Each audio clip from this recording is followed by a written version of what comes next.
Good afternoon to everyone, and thank you for choosing to spend your afternoon here with Ricki and myself.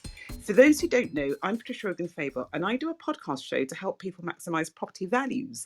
It's called Maximising Property Values, yes, because I'm very original. Anyway, it's on all the popular platforms, so you can find it on Apple, Spotify, Google, and Audible. That, however, is a monologue. But I've now added a guest series. Well, I added it in November, so I can't keep on saying I've now. But anyway, I've added a guest series. And my guest today is Ricki Marley. We are going to try to get to know Ricki a little bit better. Now, who is Ricki? So, Ricki is a property investor of more than 20 years who has built up a multi-million pound property portfolio of single lets and HMOs. His strategy is to seek distressed properties and maximise the capital appreciation and rental values. He set up his first retail business and purchased his first property at the age of 23. He then sold the retail business at the age of 40 in, and I'm reading what Ricki has sent to me. So Ricki is telling us how old he is at the age of 40 in 2018. And he is now focusing on his property journey. He's a gym enthusiast, which is great for mental well-being and mindset. Ricki, welcome to Maximising Property Values. But Thank you very much. before we go into your property activities, we would like to get to know you a little bit better. So you know the drill.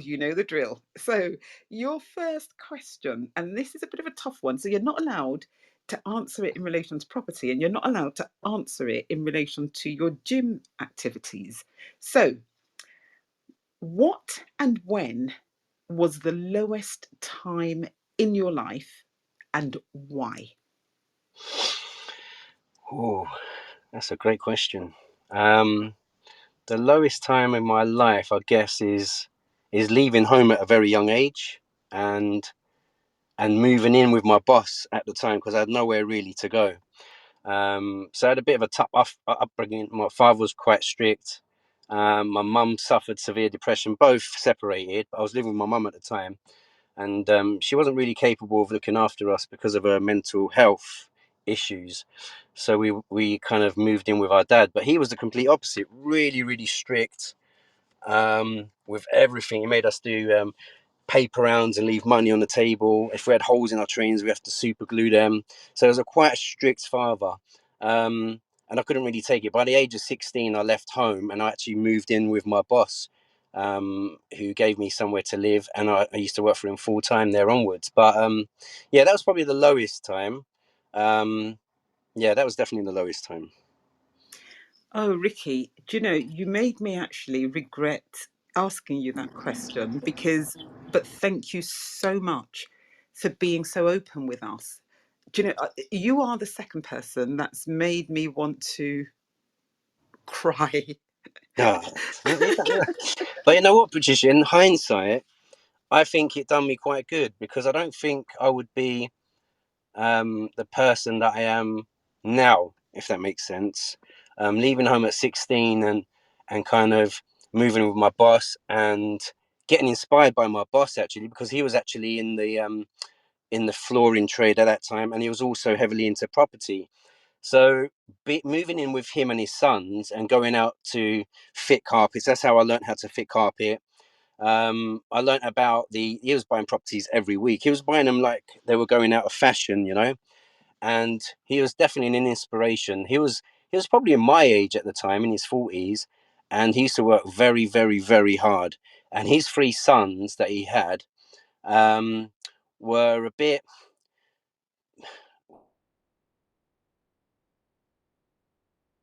Cool. They would wake up when they would want to wake up, go to work, mess about a little bit, and the dad used to have to put up with it all. But he was definitely my inspiration. So I think, in hindsight, looking back, if I stayed with my mum, probably wouldn't be the person that I am.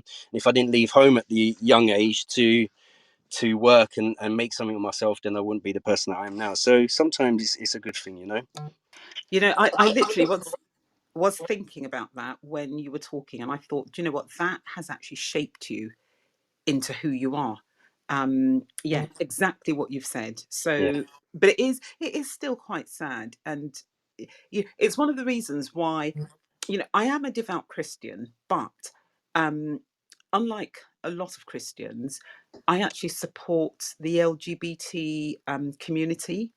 And lots of young LGBT people are thrown out of their homes, once they come out, or once they're caught, kind of like, being who they are. And it always makes me sad that, a young person cannot, stay at home and, be given the protection and the love that, families, that we all think families should give to us. But yeah, if they help to shape us, oh, why not? Why not? Right. So your second question, gosh, I'm on a downer today. I really am. But after this second question, we can take it up and raise the levels of energy. Um, so, because the thing is, Ricki, as human beings, we all have our goods and our bads, don't we? And I think, very often we just focus on the good side of things. And I like to kind of like create a bit of a balance. And that is why I just love all you guys who've come onto this, because all of you are honest. And I just, it, I am so, I'm so humbled. I really am. Anyway, your second question is this: can you think about a person, so no names, no names, that you least like, and tell us why? And you'll have a third question, which is, tell us about the person that you like the most, not love, but like the most, and tell us why. Again, no names. Wow, these are great questions, Patricia, I must say. Who I least like? You know what? I don't. To be honest, I'm quite a private person. I don't have many friends, believe it or not. Right? Very few friends that I'm close to. You know, I can probably count them on one hand, and I also don't have a large family. So there's not. I try and stay away from negative people as well, because I think that those type of people can bring you down.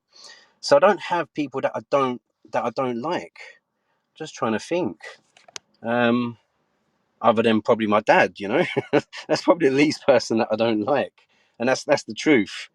Um, my the best person that I probably like is a guy that I've met many years ago, 20 years ago, when I had the flooring business. His name is Maz, and he he was probably more. He was like a father role to me, Masood, and he was heavily into property at the time. And I actually fitted his carpets, because I actually started off as a carpet fitter before I set up the retail shop. And I went around and fitted his carpets, and we kind of built up a little bit of rapport. And then we got really quite close. And that's how I learned the property game from. And I actually just spoke to him about 30 minutes ago. And I always speak to him on a regular basis. He actually just bought a property in the auction and was giving me some figures and whatnot, which was very inspiring. And that's why I kind of keep close with him, because he is a very good person, and he's very helpful, and he's very giving as well. So he's probably the best person that I like. Wow, wow. Yeah. It's when you come into contact with people who affect you and your life the way that he has, you can't but wake up in the morning and say thank you, God. Mm. You Yeah. just can't. Uh, It's a blessing, yeah, when that's our right. paths cross with people like that. Yeah. Excellent. Right, property. So you you go for like distressed property. Yeah. How do you find them, Ricki? If you can share. Okay, so there's two ways actually. One is the traditional method that everyone uses, and that's right move. I guess I like using right move. I think that the best way for me is that I think the advantage that I had is having the flooring business, and building up this flooring business, I made a load of contacts with letting agents and estate agents, because we used to do all their work on behalf of landlords and the properties that they're managing. So I built up very, very good relationships with probably about 10, 15 estate agents all over Enfield, Finchley, Southgate. And at the time, starting on my property journey, I would let them know that I'm looking for properties, and they would give me a call as soon as something comes up. And I'd go around, look at it, and see if it's worthwhile, and liaise with Maz, that are the person that I mentioned, to make sure that the deal works. So that's how I find my properties, through building relationships with estate agents and searching Rightmove. Sometimes you search through Rightmove for properties that the agents haven't even given you a call, but because you can spot it's a deal, by either carrying out a refurb or reconfiguring, you give the agent a call and say, look, is this still available? And you go and look at it, and they kind of offer it to you. So both methods I use, Patricia. Excellent, excellent, excellent. Because what I really kind of like, what I'm trying to do with these guest series is to let people who perhaps don't know you know what you can do for them, in their journey, how you might be able to help them. So tell us, because most of the people who will listen to this, I suspect, are going to listen on the podcast. So they won't be able to see anything that we can see in this room right now. But tell us how people can best contact you if they want to come to you for you to help them. So I'm on Instagram. I document my journey on Instagram, and also started on TikTok now, which is doing all right. And just basically documenting my whole journey. All the properties, the refurbs that I'm doing, I document on there. On Clubhouse as well. I haven't been on Clubhouse for quite a while, actually. It's been quite nice to have a little bit of a break. This is actually the first time that I've spoken on Clubhouse, so it's quite refreshing. But yeah, Clubhouse or Instagram and TikTok are the ways. Okay, great stuff. So on Clubhouse, you are Ricki Marley. On Instagram, you're Ricki Marley as well, Yeah, yeah. and the same on TikTok. TikTok is Streets Ahead Property. Okay, so there you go, people. Ricki Marley on Clubhouse, Ricki Marley on Instagram, Streets Ahead Property on TikTok. TikTok. So, right, so tell us, Ricki, Mm. what's the last deal that you've done? What are the figures like? How are you finding it? How do you feel about it? Well, the last deal completed I done was last year in May. I bought a 2-bedroom house. It was actually a 3-bedroom house, but they turned it into a 2-bedroom house, and it needed a little bit of work, not a major refurb. And I bought that last May. I paid 350,000 for this house. Nice house, had a re-extension driveway, and I turned it back into a 3-bed. Carried out a mini refurb on it. I spent about £7,500 on this house. Actually done some of the work myself with another person. End value around 440 now, probably a little bit more actually. Turned it into a 3-bed and rented that one. That's the last deal that I'd done last year, until the market went a little bit mad, and it was just so hard to find a deal. So instead of trying to look for a deal, still looking, but instead of kind of sitting on my hands, back end of last year, I remortgaged a few properties and released some equity, and got some funds together. And this year, I'm actually sat outside the house right now. Again, not a deal of the century because of the way the market is, but the way I saw it is that it's still a deal. It's a 3-bedroom house, no reconfiguration here, but needs a refurb. I paid 340 for this house. End value, if I was to sell it on the open market, 440, and I'm going to spend about 30 grand on this. Initially, it was about 25, but doing a sorry, my Ricki, phone. we lost you there. Yes, my phone went then. How they dare ring me on Clubhouse? Right, cancel that call. So I bought this house for 340,000. I can spend about 30k on it. End value around 440 if I was to sell it. And I'm doing a bridge to let on this property at the moment. So this one will probably be ready in about 3 weeks' time. So then I can call the surveyor back out, get them to check all the work that I've done, and then refinance this property before I switch it onto a buy-to-let mortgage product. So yeah, that's this one that I'm doing now. But And Ricki, there's still a yeah, good £50,000 in there, isn't there? yeah, there is. Because And you know yeah, what, Patricia? I mm, mean, I've had a few people say, how much money are you going to leave in the deal? For me, I don't mind leaving a bit of money in this deal. And the reason being is that, you know, I've got a good few properties under my belt. And the way I saw it, the few properties that I remortgaged last year, a couple of them I remortgaged was still in its term period. I still had until the end of this year before the deal came to an end. But at the time, foundation home loans are offering a really good rate. It's like 2.98%. And no arrangement fee, no survey fees, and no solicitors fees. So I decided to actually pay my ERC, my early repayment charges on both of those properties, which equated to about 6 grand for both properties. But the way I saw it is that I wasn't paying any arrangement fees, I wasn't paying any survey fees or solicitors fees, so it kind of counteracted each other. But I released about 70 grand from these properties, and that's the second time I've released equity from these properties, and I basically used that money to buy this property that I'm sitting on now at the moment. So I'm just kind of transferring equity from one property to another just to build up my portfolio and the rental income. So not deal of the century, but still an uplift. As long as the way I see it, as long as there's at least a 40 or 50k, more of a 50k uplift, then it's worth doing for me. Anyone that's just starting out and they've got one pot of cash to work with may not work for them, leaving the money tied up in a little bit of money tied up in the deal. When I say a little bit, it's probably going to be about 50k tied up into this deal. But for me, it just it's all right. It keeps the business going, keeps the cash flow moving.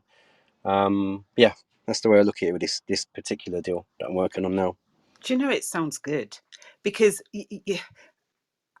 I've been in negative equity Mm, before, and I know what that's like, and it's awful. So with that kind of mindset, I just think if you're positive, you live to fight another day, and fifty yes, thousand pounds is not to be sniffed at. it's It, not. it it's And you it's know what? it's yeah. You know what, as well, Patricia? My mortgage payments on the other two properties are actually less each month because the rate is a better rate. So I've actually released equity, paying less mortgage payments on the two properties that I remortgaged, and I've basically accumulated another asset. So there's so many different ways of looking at it. But I think, like I said, because I've got an established portfolio, I'm quite, fortunate that I can do that. You know, Yeah, um, yeah, flexibility. Yeah, yeah, yeah. yeah. Well, And another thing, Patricia, mm, is that I'm 44 years old now, and I think one of my regrets back in the early days was probably not buying enough properties or not being aggressive enough. And you get to a point in life where you think, you know, anything can happen to you. So I think I'm just trying to make the most of it while I can. I'm going to try and be a bit more aggressive and accumulate as many assets as possible, in order to build up that monthly cash flow, to give me that um, time and financial freedom, basically. do you know what I love about what you've just shared with us is the fact that you're not just being aggressive for the sake of being aggressive. You are doing it with a plan in mind. Yeah, You've reduced the payments on the properties that you actually, took money out of. yeah, So it's just a win-win-win all it is. around. And you know what, Patricia, as well, I thought to myself, with the interest rates rising at the moment, these two particular deals are going to come to an end, the end of this year. I probably would have ended up paying a higher rate if I was to switch the mortgage. So I kind of just done the numbers and worked out that if I can get a better rate now, 2.98%, and fix it for another 5 years, that way I know that my mortgage payments on those two particular properties are not going to go up for another 5 years, and I can use the money to reinvest. And that was another way of looking at it as well. Fantastic, fantastic, Ricki.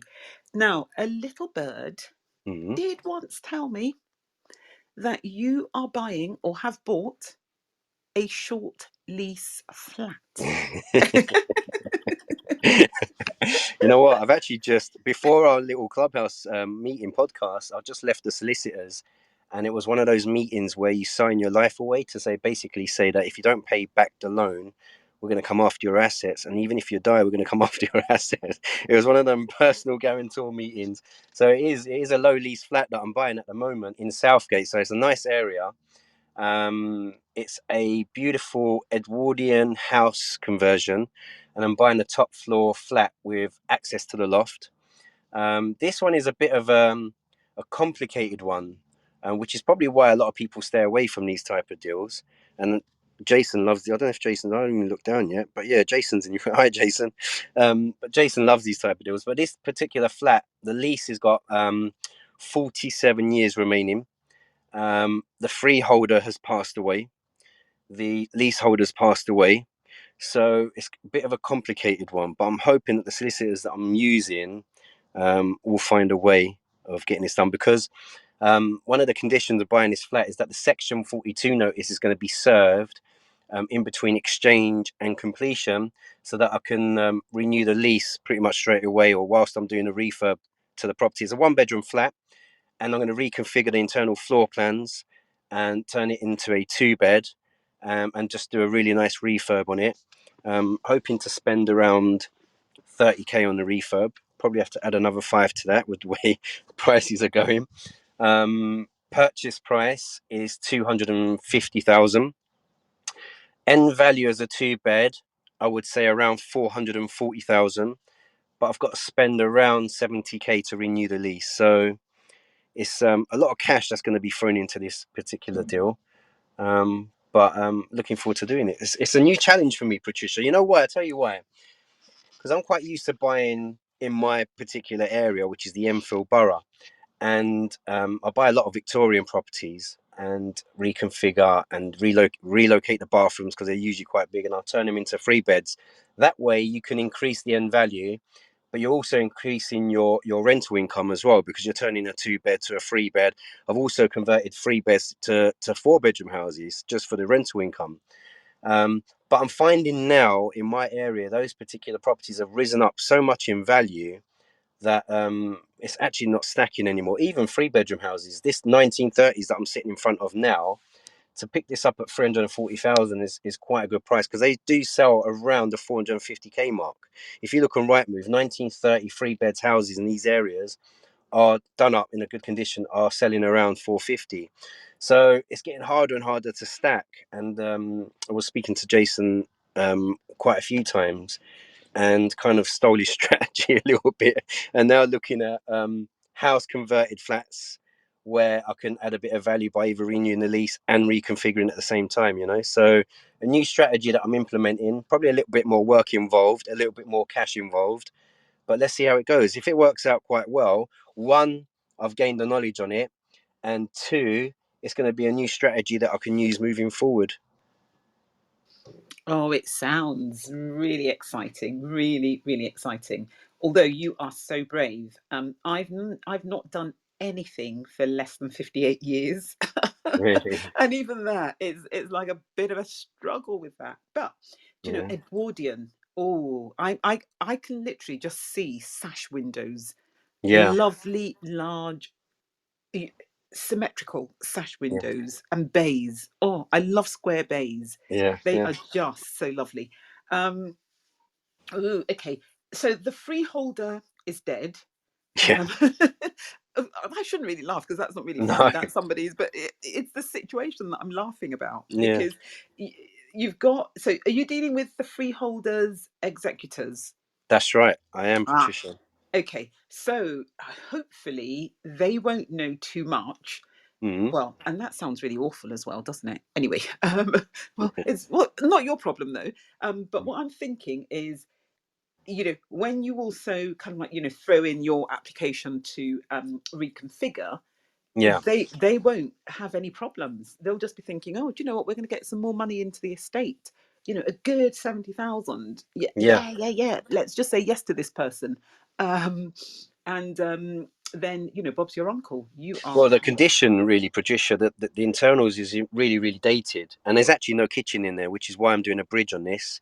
I'm doing a separate bridge, and then exiting onto a buy-to-let mortgage once I've renewed the lease and done the refurb. But there's actually no kitchen in there. And it's all quite dated. So it needs a good refurb, needs rewire, needs central heating, new kitchen. So when I do put an application in for consent, then I'm hoping that reconfiguring, and I won't be doing any structural work either. I'm hoping that it'll be okay, you know. Oh, great stuff. Great stuff. And the thing is, oh, I don't know if your gas person's told you this yet, but my gas person, so the one that I'm looking at, that's 58 years, it sounds just like yours. So dated. Oh, it really is just dreadful. But do you know, I can just understand it. You know, people bought these places, you know, maybe like, 50 odd years ago, Yeah, and they were quite happy there. And, why change anything if you're quite comfortable where you're living? And, what we think might be comfort might be hell for them. yeah, And they've just, and also they wouldn't have had the money, because once you retire, it's not easy to then get hold of, 10 or 20 or 30,000 pounds in order to refurbish where you live that's quite comfortable for you, just for the sake of doing it. So it's completely understandable. no, I Um, agree with that. And it's also finding the right people to do the work as well. But in our yeah, eyes, it's dated. But when I'm yeah. looking at this flat, I'm looking at the skirting boards, I'm looking at the doors, and I'm thinking all these original features, they're actually really quite nice. I don't want to go in there and start ripping everything out. I want to try and keep all the original features as possible, you know? Even in this house that I'm working in, right, they've got solid Victorian wooden doors. I've actually kept them and upcycling them and rehanging the same doors back on, you know? They're quite nice. So, yeah. Mm. Do you know, that sounds, in some of these guess what now, so there's a guy, so when what you might want to do once you complete on this is go around, make sure that there aren't any kind of like, cubby holes, that all the floorboards are nailed down, because quite often in these, like, dated properties where people have literally passed away, you might find some really really good value things just hidden away. Yeah. um I have a builder who, that's what he does. He just literally goes, like, lifting floorboards to look for things. And I'm thinking, one of these days you're going to see something that's going to just give you nightmares for the rest of your life. But I just don't want to know about it. But, for you men, it might be slightly different.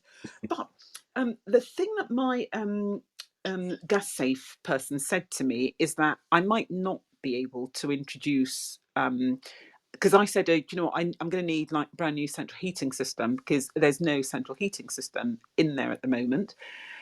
And he said, oh, I don't know if I can bring gas in there. So I said, well, there's already gas in there anyway, because she was, the lady who passed is, she was using an a gas cooker. So he went, oh, okay, that's fine then. So I think post Grenfell, there might be something to say, if there's no gas in a flat and there are flats above it, don't introduce the gas. I think that's what I didn't pay too much attention, because it didn't really affect me in that there was gas there already. But from the Yeah. questions that he was asking me and what he was saying, um, that's what, that was the conclusion that I came to. But also, you're on the top floor anyway, aren't you? So I I am, guess you'll, yeah. I guess you'll Yeah. be fine. Yeah. Oh, There's it only two really. flats in there in total. You've got the ground floor flat and the top floor flat. House But conversion, you know? what size is it? It sounds really big. I'm thinking, what, minimum 50 something square It meters? is. 50? Yeah, Yeah. 60 square meters. Oh gosh, I've yeah. also have an ownership of the loft space as well, which is the other Oh, condition of buying this fabulous. flat. So I could actually do a loft conversion, and because of the area that it's in, Southgate is quite a prime area in the Enfield borough. It's only literally 10 minutes away from Southgate, London Underground. So I could actually probably do a loft conversion, because the build cost against the actual added value will be much less, you know. So it'd probably work out well to do it as a flip, but this will probably be my first property near a London Underground station. So I'm getting a little bit emotionally attached to it and probably want to keep hold of it, you know. So I'll probably just do the refurb and rent it out. Oh, I'm laughing away, Ricky. Yeah, I know, but the thing is, people say, don't get emotionally attached to the properties that you buy. But why else would you buy? Okay, fine, you buy for money, but I don't know. I love everything that I've got. When I'm looking at it, I have to see myself yeah. living there for me to be able to kind of like, do it the way that I want to do it. Anyway, enough about me. This is about you, Ricky. But I'm the same, Patricia. I've never actually sold, you know. And I remember when I sold my flooring business in 2018, my full intention was to get into property full time. And the first property I bought late 2018 was bought to do as a flip, and I paid cash for this property because it was in a really, really poor state, which probably was a mistake. I probably should have used bridging and then used my cash to buy another two more properties out of, because I think you have to keep in mind is when you're tying up a lot of cash into these properties, by the time you buy it, do the refurb, refinance, and get your money into the account again, it's like a 6 to 9 month, probably closer to a 9 month process, you know. So I bought this house with the intention to flip, but by the time I finished with it, I thought to myself, and wasn't a great deal of profit in it. There was probably about, I say not a great deal, there's probably about 50k profit in it. But then you got to work out, 6 to 9 months process. By the time you pay tax out of that, it's not a great deal. So I said to myself, you know what, I'm just going to refinance, pull out as much money as possible, and buy a few more properties out of it. And I've kept it, but that property's gone up by another 60, 70 grand since late 2018. So really, although I don't see the 50 grand lump sum, I look at it as a long-term view. How much rent have I made from that property over the past couple of years? And the asset's gone up in value. And not only that, the other way of looking at it as well is that if you manage to build up a good portfolio, you can look at the overall capital appreciation on your whole portfolio, as it's gone up each year, so you can use that as leverage. But that's how I look at it. I don't really sell, to be honest. I like to keep a bit of a hoarder. Oh, do you know, there we do differ a bit because I will sell. I sell, Yeah, I fall in love, I sell, I buy, I keep. I oh, but I yeah, love that also, because you know, people who started, buying, I guess, from the mid 90s are literally just laughing, mid 90s to about 2000, mm, laughing all the way to the bank. And I do feel for younger people who are just coming into property now. And it's one of the reasons why, when I do my workshop and when I try and talk to people, I try and give them like recent examples that I've done, because those that we bought back then, they are the ones that just keep on giving. They yeah. just give and they give and they give and they give. And maybe, the recent ones will do that as well. Who knows? But, like you say, you've got a buffer.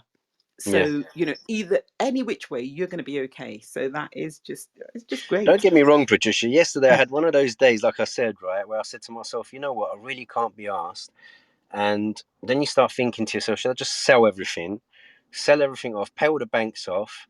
How much money will you be left over? And then you work out your rental income you got coming in every month. Then you say to yourself, well, if I sell everything and I get whatever you get, I don't know, just say £1 million from it, how long will it take for you to save up your rental income, excess rental income each month before you hit that figure? And you just, all these thoughts go through your mind when you're having a bit of a bad day. All property investors have a bad day where, you might have maintenance issues, or you're trying to buy something and solicitors, whatever the issue is, you think to yourself, why am I bothering? But then you wake up the next day and then you feel okay, and and you just move on. But Do you know, that is a true property investor, because yeah, ups and downs, and you just deal with it, don't you? that's right, that's right. I think it's definitely harder now because, like I said, going back, when I moved in with my boss, he was buying houses every week, but he was putting down minimal deposits, in some cases, no deposits. And the same houses back then, I remember he bought a house in Edmonton. He paid 95 grand for this house, a Victorian house, big one, 4-bed Victorian end of terrace house. He paid 95 grand for it. But that house is probably worth 500 grand now. So how much deposit, even if you buy it 400 grand because it needs a bit of work, how much deposit you need to put down on that house as a property investor? It's a lot of money. You've got to put down 25% now. Whereas in his day, 95k, no deposit or even 10% deposit is not a great deal of money. So definitely harder now, especially in the London areas, even on the outskirts. I think it's definitely harder.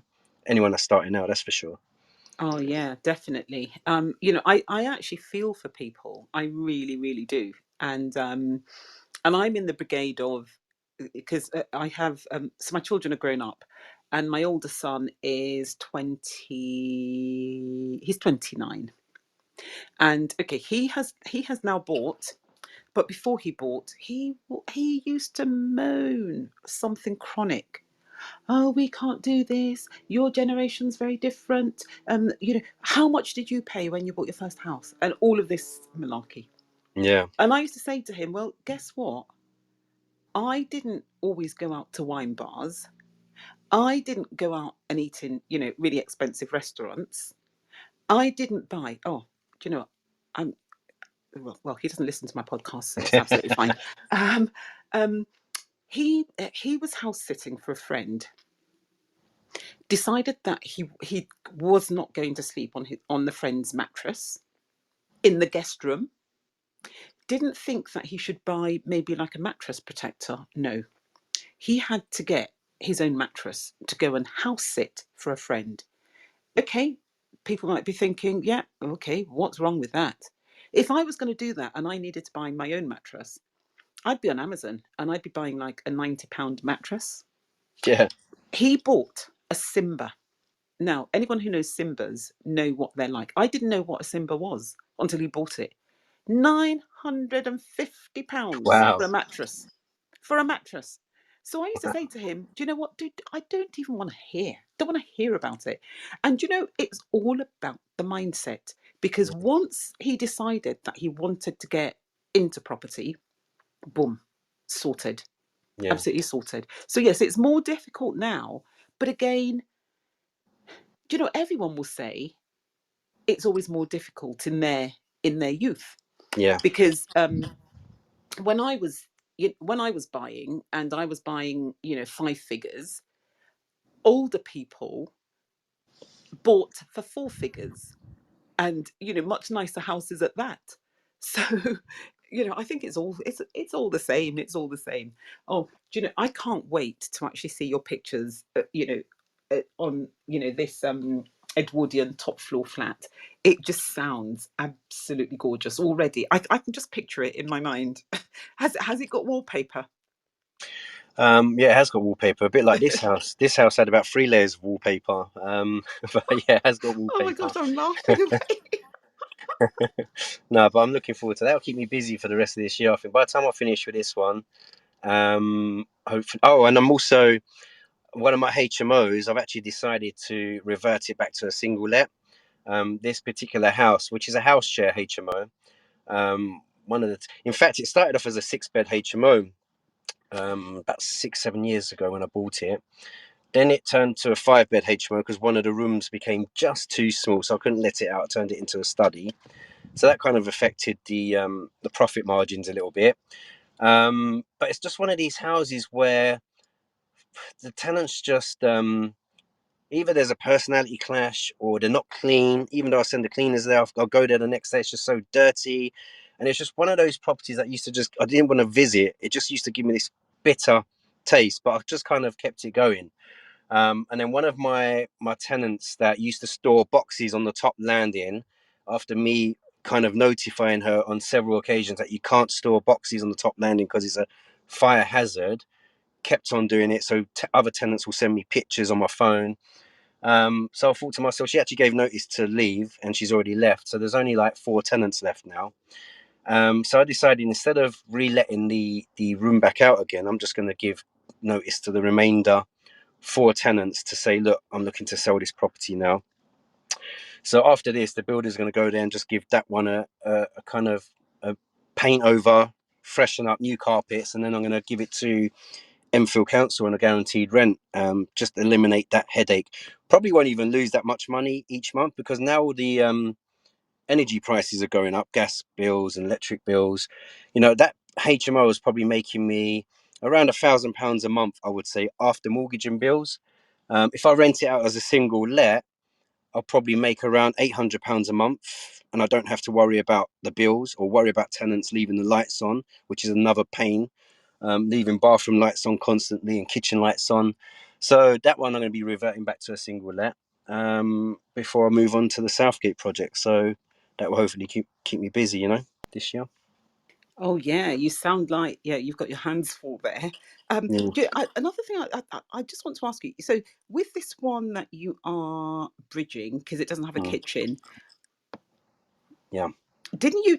Did you consider maybe kind of like putting in some kind of like ad hoc like units and a cooker from one of those like secondhand places, and a Yeah. sink? So that I could get a mortgage. Yeah. You know what, Patricia? I've actually done that before. I bought a house in 2019 where um, it basically, the vendor called in these builders to do a refurb, and the builders basically done a runner, and they'd done a really shoddy job, and the kitchen was half done. So it had like base units and the worktop, no wall units. The walls were really bad condition. The bathroom was really poor. There was broken um, plug sockets. The lean-to had a leaking roof and a caved-in floor, and it was on the open market. And I said to the estate agent, "Let me go in here, please. Let me spend a couple of £1,000s at my risk, and let me just tidy it up a little bit." So I went in, I put some tiles on the kitchen walls, I put carpets throughout the whole property, replaced a couple of broken sockets, just tidied it up, and got a mortgage on that one. But the problem with that is it's a risk that you're going to have to take on. And this particular flat that I'm buying, because it's a bit of a complicated one, I'm just not confident. I'm kind of 90% confident that it's going to go through. I'm hoping it really, really does. I'm just, because maybe it's new to me. I'm not new. I'm not kind of that clued up when it comes to the leasehold and the Section 42 notice. So my solicitors, like I said, are dealing with it, hoping that this notice will get served. But yeah, it's just one of them ones that I wasn't really confident with, Patricia. So I thought to myself, let me do a bridge to it. And also as well, if I do a bridge, and the bridge is not costing a great deal, it's costing me just under £8,000 for 6 months. Um, so I'm hoping that I can turn this around within 6 months, refurb and renew the lease, and then I can refinance it and then switch it onto a buy-to-let mortgage product. And that's kind of how I do it. Gives me that flexibility. Do you know that bridge fee? That's not Yeah, bad. That is actually quite good. Even for yeah, 6 months. yeah, Mm, okay, yeah. sounding So good. the way I Sounding look at it good. as well, Patricia, I know you take out mortgages and you have them on a variable rate, so it gives you that flexibility of being able to do the refurb and then refinance straight after. Um, I've never actually done that, to be honest. Most of the time, if I'm buying houses using a buy-to-let mortgage product, I'll take out like a 2-year minimum term, and then I'll just kind of, on some properties, I'll just kind of do the refurb and then rent it out, and then don't refinance it until those 2-year deals come to an end. All depends on the numbers. Sometimes I wait for them to mature a little bit if the market's quite good before I refinance them. But again, that works for me. It won't work for everybody. It depends how many properties you've got in your portfolio. Sometimes there's properties that I haven't touched for a few years, and I'll think to myself, right, I want to buy this property. I'm going to go back to that property there and leverage that one in order to fund this one, and that's kind of how I build up the portfolio. Oh, I tell you what, not all of my purchases actually go through on variables, because sometimes Yeah, the rates that you want, you just can't get. exactly. You can't get the amount of money on a variable. Yeah. And like you say, if you're doing a complete refurb and you're going to be extending the lease, you need to have in usually six figures in your bank account. Oh yeah. This flat, Um, Patricia, I'll be honest with you. Um, it's 70% loan to value, so I'm getting a bridge on the 70% loan to value. I have to put down 90k as a deposit. The refurb, like I said, is 30k, and then the lease renewal is probably around 70k. So I'm going to be tying up.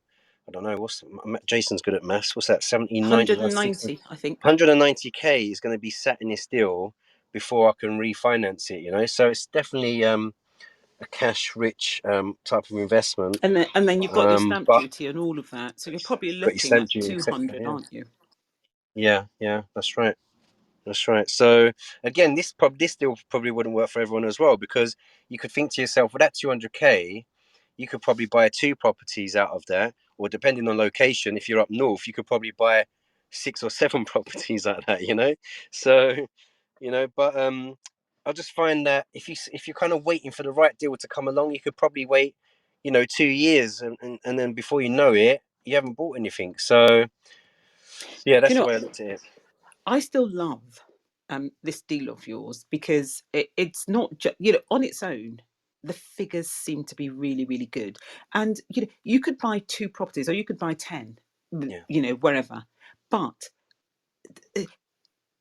one of the reasons, I guess, why I don't buy up north is Mm.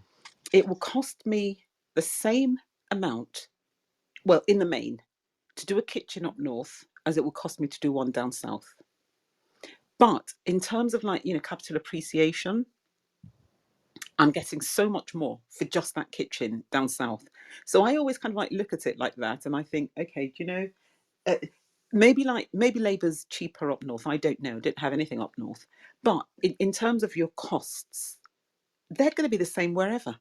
Yeah, You buy your kitchen from Howdens or Magnets or Jewsons or wherever. A kitchen is a kitchen is a kitchen. It's going to cost you the same. yeah. So you're making more money, I think. Anyway, I'm biased. Let me not say any more. Um, so we've got some walkthroughs then to look forward to. Oh, I honestly can't wait. I honestly can't wait. And if you want to lox it, oh gosh, invite me over.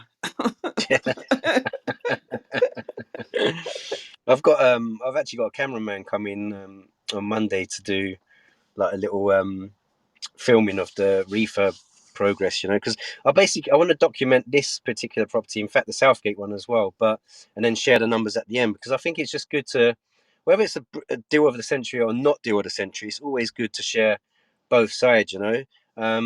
So I'm going to be documenting this, and hopefully it will help people that's getting onto the property ladder.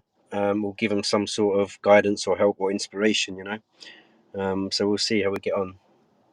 Brilliant. And then if people want to contact you because they want to tap into your decades of experience, as we said, they can contact you on Instagram, Ricki Marley. They can contact you on Clubhouse, Ricki Marley, or they can contact you on TikTok. And I was just having a quick look at the room chat just now, and somebody was saying that you're being a little bit modest about your TikTok success. So, so TikTok, you are streets ahead property Yeah, on yeah. TikTok. So, people, that's how you can get in touch with Ricki. And as no doubt you would have decided yourself if you've listened to this, he is an honest guy. He will tell you how it is. And he's doing his own thing and he's doing it really, really well. Do you know, Ricki, it's been my absolute pleasure to have you on this podcast. And what I'm looking to do is I'm going to be taking a break. I think from July, but I want to do a season 2 with all you, my favourite guests. So I hope that you will come back and give us an update as to what you've been doing between today and whatever that day might be. But can I just say, thank you so much. Oh, I can't actually go without asking you this, and I didn't write it down. That's why I was about to forget. So, Property 101. I was in your room when you guys said, "Oh, this is the last one of Property 101." For you and Damien, and I know that Jason and Shane and oh my gosh, oh, I've forgotten. Gavin. Gavin, that's it, Gavin. And they've been, running, the room, which is great. But when can we expect you back in Property 101? Um, I don't know. I'm gonna have a chat with Damien, but I'll be honest. It's been nice to have a little bit of a break. I know you're the clubhouse queen, Patricia. Oh, You're I you're wish. quite consistent, but I don't know. I think it was just more of the fact that we've got these projects on the go, and when you got kids as well, doing the school run and doing the gym and other bits and pieces, clubhouse can be a bit of a time stealer. Um, but I think we'll be back soon. With me, when I do the clubhouse rooms, I like to try and keep it quite fun, engaging, and try and keep the content quite fresh. So when you're doing it on a daily basis, it's quite hard to kind of do that, especially when you're talking about property. And I found it at times that it could be a little bit repetitive. So which is why I needed a bit of time out as well. But yeah, we'll be back soon. We'll be back soon. I met Damien through Clubhouse, and Damien's definitely been an inspiration. And he's created these training videos that you can watch online as well, and this membership portal that he's done, which I think is fantastic, to be honest. And I'm kind of helping him promote that through my social media. So Yeah, we'll definitely be back. I miss doing the rooms in the mornings. It'll be nice to do it again. And I guess once I've got these projects done, especially with the leasehold flat, it'll be good to share that on Clubhouse as well with people that wants to get involved in property, I guess. But it's been fantastic. It's been great speaking to you, Patricia, as well. I love being on here. Oh, thank you. So, people, you've heard it on here. Ricki and Damien are going to be back. So watch this space, or watch some space, watch the TikTok space for when that's actually going to happen. Right. I'll just say thank you to everyone in the audience. So I'm just looking down, familiar faces there.